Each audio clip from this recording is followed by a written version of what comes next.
Well, good morning, you degenerates. Today I figured we're going to be doing something a little bit different on my channel.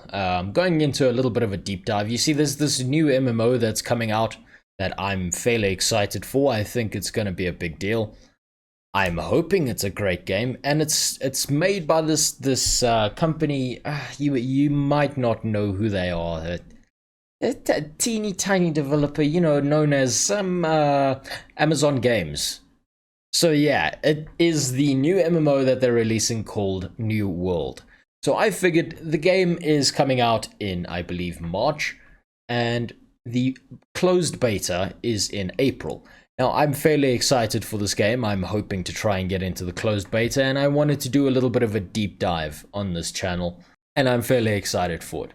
So I figured today, as an intro video to all of this, we would start off with looking at the trailer, and maybe then going through some of the general tab on their website, just to give us some idea. Now, I am going to be giving my commentary on these things as we go through them, my personal thoughts on this, and what I believe that they're either doing right or what I believe that they're doing wrong.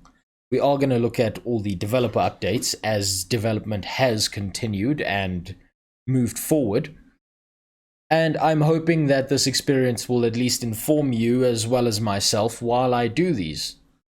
I'm hoping we can go on this journey together and discover as much information as possible. Okay, so the first thing we've got here is we've obviously got a teen rating with some blood and violence. Who doesn't like some of that in their video games?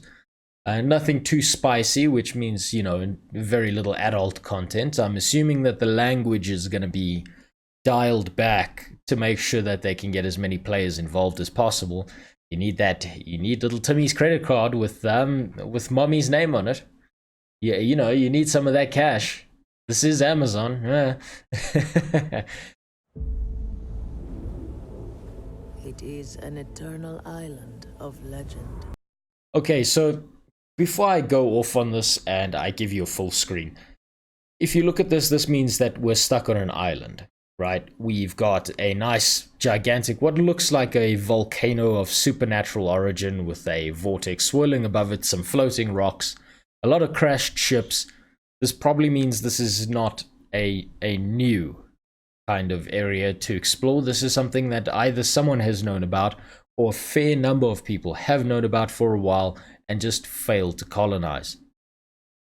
Which I kind of like the idea of. It kind of means that this place is powerful. This place is already giving you a sense of it can defend itself. Which means that things are immediately going to be a battle. A place of unimaginable beauty and a growing evil, where the forces of death and life are in constant conflict. Okay, now I like that idea a lot. The idea of life and death in conflict continuously over a long period of time. It's a very broad idea. It's a very wide-spaced idea. But it's also a very nice idea to kind of explore, simply because there's a lot of depth you can put into that. There have been stories and historical tales from the Greeks to the Persians to the Chinese to the Native Americans to the Africans about the cycle of life and death and how it continues. So there's a lot of depth they can pull from there, both mythologically and historically. And as we can kind of see here, we've got like an elk that has kind of blended with trees and plants, and before we had this freakish looking bear creature that with burning red eyes that looks a little bit messed up. So I don't know if that's supposed to be a representation of life and death as two concepts within the game, but within the trailer it's pretty good.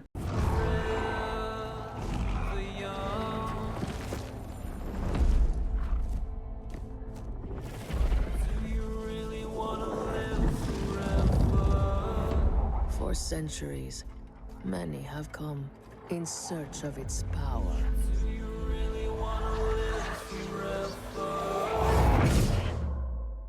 Only to fall to its corruption.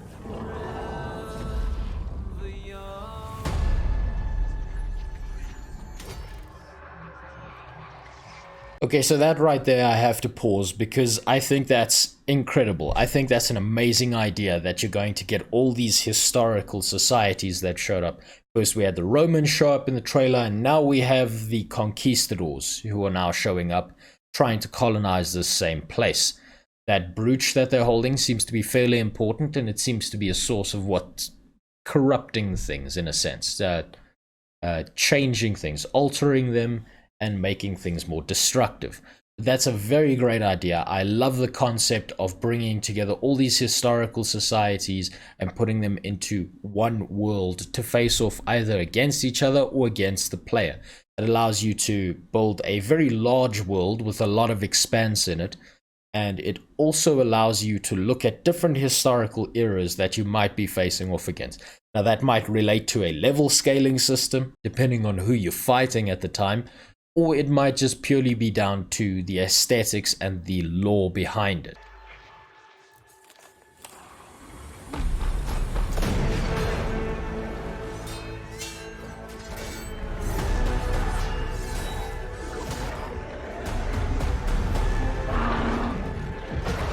And right there, that's fairly important as well, is that now we're mixing in fantasy creatures. It's not just a corruption of humans into some freaky form. We've now, along with the bear and the deer or the elk that we saw earlier, we now have these big freaky creatures. So now we're adding supernatural elements alongside historical elements. So from a lore perspective, I believe this game's going to be very deep. I believe that there's going to be a lot to explore.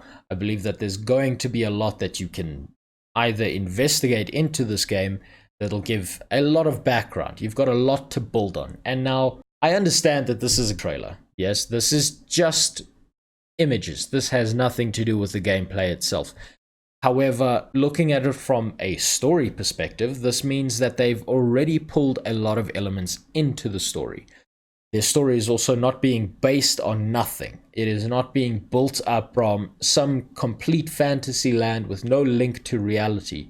They're using real world and mixing it with fantasy, which will make things a lot easier for any new player coming into the game to understand. Now, this is a very well researched and well thought out plan, because these are historical elements that are very well researched. We might not know everything about those periods, but we know enough that we can build a coherent story around it. Now, I believe that was a very bright decision by the game devs to use existing historical material and blend it with fantasy, as opposed to making some brand new fancy world, which is this thing I believe that other MMOs outside of World of Warcraft have done wrong. World of Warcraft could do that because it had built up its lore and its story and its fantasy in games before World of Warcraft was released.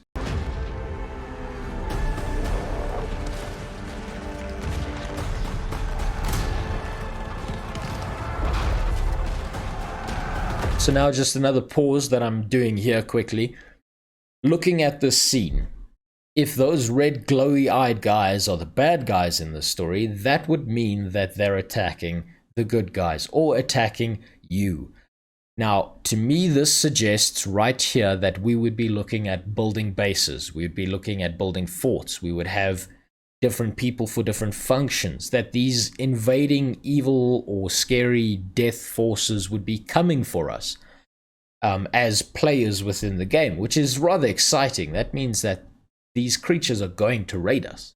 These creatures are going to try and destroy what we built.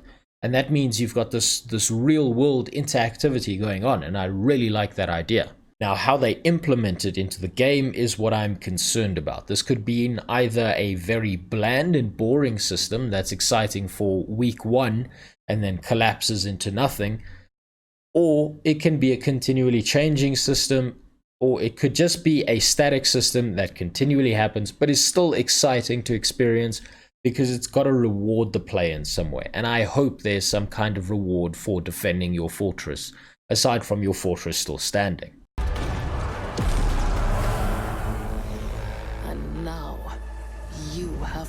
This place, lured by the promise of power and immortality. The darkness. So there again is that brooch gleaming on her chest.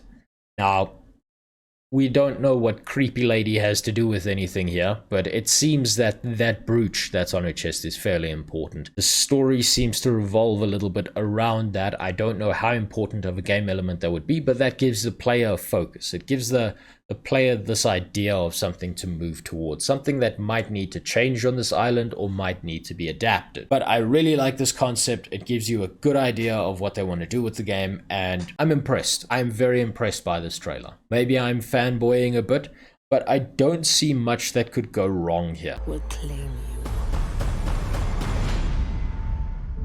Do you really wanna live forever?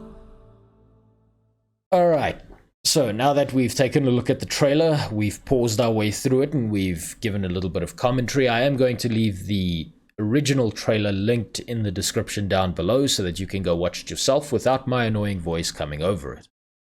So that was a quick little deep dive into the beginnings of New World. I am going to be doing more of these videos. I'm hoping to do them in little short 10-minute segments.